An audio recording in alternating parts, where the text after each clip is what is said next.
The Tao of Self-Confidence, Episode 133. Welcome to the Tao of Self-Confidence, where I share stories of real women producing extraordinary results by finding their inner journey to self-confidence 5 days a week. Get your free audiobook at our website at thetaoofselfconfidence.com. Well, hello, friend. Welcome to the Tao of Self-Confidence, where I share stories of amazing women who have discovered their inner journey to self-confidence. I'm your host today, Sheena Yap Chan, and today I have a special lady on today who's all the way from California. She is a content creator, and she's here today to share her story about self-confidence and her journey. So without further ado, I'm going to introduce you to Meg Le Vu. Megan, how are you today? Maybe you can fill in a little bit more about yourself to our listeners. I'm great. Thank you for having me on the show. I am a digital marketer. I create videos almost daily. And yeah, I have a show called Get in the Lab at the moment. And we were just discussing this, but I think people still associate me with being a wedding photographer, but I have retired. I have successfully retired. So happily a at-home entrepreneur now. Awesome. Well, thanks for sharing that. And, it's amazing to be able to work from home, right? You can do it in your pajamas or yes, from the comfort of your bed. Oh, yes. It's so liberating because the big reason that I didn't want to shoot anymore was because my back. I had actually really injured it. And every time I shot, it was just like re-injuring it all over again. So. Yeah, so that's good. You've been able to get out of that and, not have your back even in a worse situation than it was before. So thanks for sharing that. And what's your cultural background? I'm Filipino. I was born in the Philippines too, so. Oh, what? Yeah. I wasn't born in the Philippines. I was actually born here. So I should say American, right? But my ethnic background is Filipino. What would be your favorite self-confidence quote? Everything that is popular is wrong. That's one favorite. I think I wrote to you, smash the old perceptions of yourself, which I think is more aptly attuned. I think every time, every day even, we're always learning what we can do and smashing the old kind of belief that we had, the old self-limiting beliefs that we had. Like right now I'm in the middle of writing a book. And I actually just finished, and one of my book coach was saying, "Oh, we're going to get this done really fast." And I was just like, "Okay, whatever." And we did. We actually got it done in about 28 days. And so the bulk of the writing is done, and I was pleasantly surprised. I was like, "Wow, I didn't know I had 20-some thousand words in me to talk about video." But there you go, there it is. So I love that quote. Awesome. And I like that. Smash the old perceptions of yourself because, some of our old perceptions are from other people, right? And we tend to believe other people's perceptions to the point where we don't take any action. So, it's great that you had a coach that believed in you that you could do it in 28 days. So congrats to that. I can't wait to see that book. And, in your own words, how would you define self-confidence? For me, it's the courage to acknowledge your fear, to acknowledge your self-doubt and say, okay, what I'm feeling right now is just self-doubt. And that's all it really is. And so I'm really not going to know my limits or even what I can accomplish if I don't just go for it, if I don't just try. It's like me in public speaking. The first time I spoke was in 2015 in front of 100 people or something. I was so nervous. My mouth was super cotton dry and it really, really scared me. I had some anxiety from it, but I knew I needed to just try it because I knew what public speaking can bring to brand, to the business, and just to myself personally. And when I actually did it, it wasn't perfect. But the experience that I got from it, from just doing it, gave me so much more confidence in who I was as a business owner and who I was as a means of my brand. I wanted to share video with more and more people, and speaking in front of people that way, in front of a live audience, is definitely a way to test yourself. So confidence really is pushing past all of your self-doubt, your fear, acknowledging that those are valid emotions and valid feelings, but to just try it and go for it anyway. Awesome. And I love that because we all have fears. We all have self-doubt. We all have, we all experience anxiety. But, I think we get this because our mind wants us to be aware of it.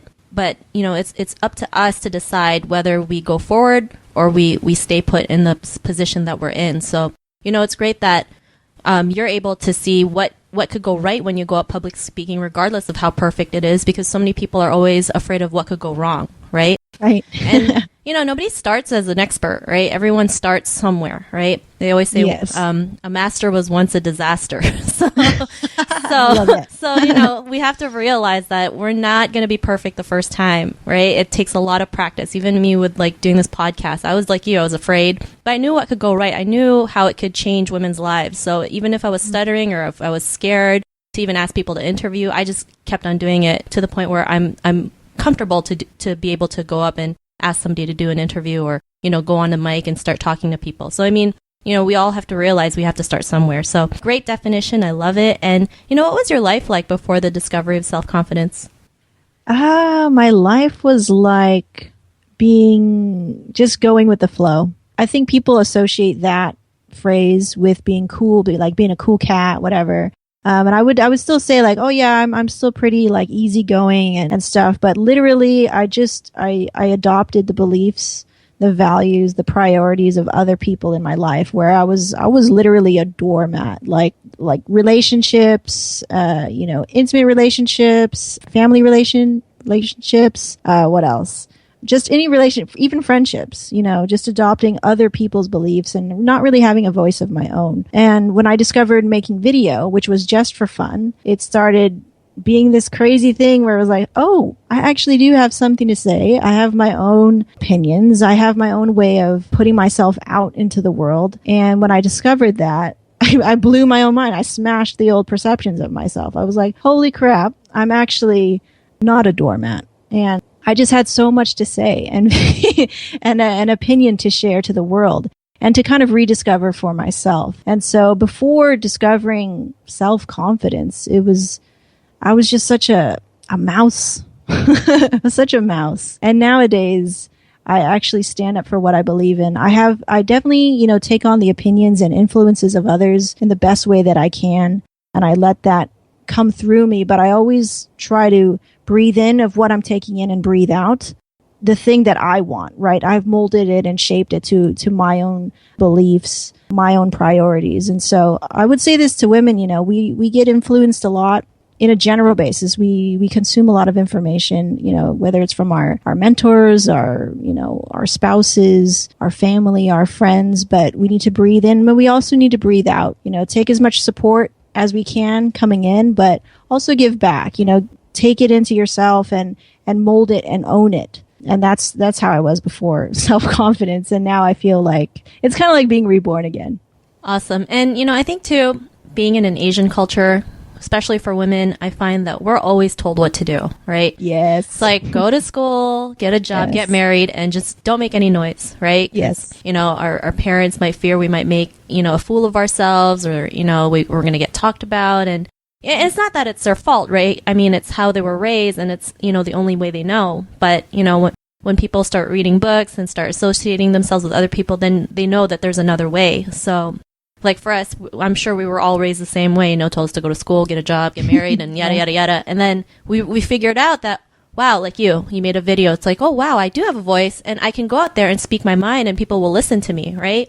Exactly. So it's amazing what we can do when we can find out other things. So, I'm really glad a video helped you bring your own voice. And now you're doing, all these cool things like speaking and writing your own book. And, to the woman who's listening to your podcast, she may be in her own journey of self-confidence, trying to find herself. And what would be that one tip you would give to her?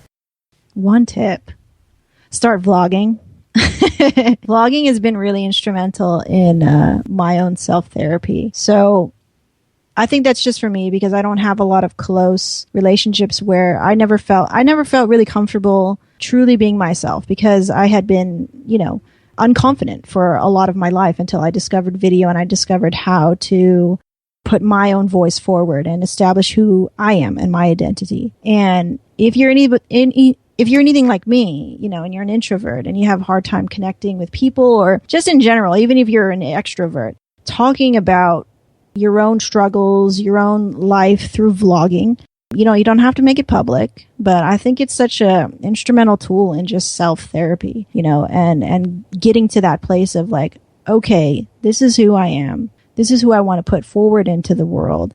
And it's great because you can look back on it and you can see the progress. You can measure your success. And if I go look back at the videos that I made back in 2012, I'm just a different person.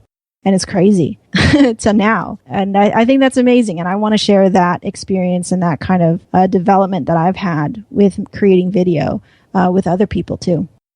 I love it. And, I totally believe every woman should start doing video. I mean, when I did video too, like when I first did my first video, I was terrible. I was nervous. I was shaking. I had sweaty palms. I had to take a 2-minute video like 50 times. Yeah. And it was just like telling people, I work from home in my pajamas, and it was like the worst 2 minutes of my life, but I kept on doing it, right? And and you're right. The progress you have from your first video to like your 100th video, it's like totally different. And when I was doing videos more and more, like I didn't care what people think. There's videos of me drowning, in the beaches of Hawaii. There's me like being stuck in the rain because I didn't check the weather. But people like watching that, right? They just know like, they can relate to you. They can get to know, like, and trust you more. So, I just believe every woman should do video, even though it's scary. I get it because I've been there. I'm sure you've been there, Megan. Oh, yeah. We're beautiful creatures, right? And we got to show our faces out there to the world. So that's why I think every woman should do video.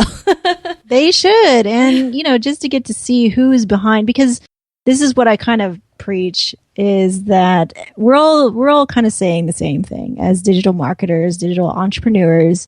But nobody can touch who, Sheena Yap Chan is, right? There's only one you, right? There's only one Megan. There's only one you out there, whoever's listening right now. And so nobody can touch you on that level. So dig deep into that, right? And video is the fastest way to show who you are and connect with an audience with whom you really want to connect with, because they see the real you. As long as you're putting out the authentic you in the video, right? And I think that takes some time as well to get to that point. But that's the whole point, right? You don't do this overnight. You don't cultivate a business overnight. You don't cultivate an audience overnight. But that's the whole point. It's hard for a reason, but not in the way that you think video is hard. But I ramble. But anyway, yeah, you should definitely get into video. Awesome. I love that tip. Great advice. And Megan, if our listeners want to get to know a little bit more about you and what you do, is there any links or social media profiles we can connect with? Yeah, definitely. You can check out the book. It's a culmination of a very in-depth guide into what we barely scratched on in this interview. So I appreciate that, Sheena. It's called the videomarketerscookbook.com. And you can check out the show at getinthelab.me. Awesome. Well, thanks for sharing that. And listeners, if you want to connect with Megan, check out her book, check out her show, you can also head on over to the taoofselfconfidence.com and search for Megan's name. Her show notes will pop up along with everything else we talked about. And I really want to thank Megan, for taking the time to share her story with us and share her tips on self-confidence. So thank you so much. Thank you. It was fun. Not a problem. To our listeners, be on the lookout for another new episode of another amazing woman's journey to self-confidence. And we will talk to you later. Bye for now. Thank you for joining us at the Tao of Self-Confidence. Head over to thetaoofselfconfidence.com for full recaps of every show, our amazing blog articles and resources, and just plain fun. Your inner journey to self-confidence awaits, so start today.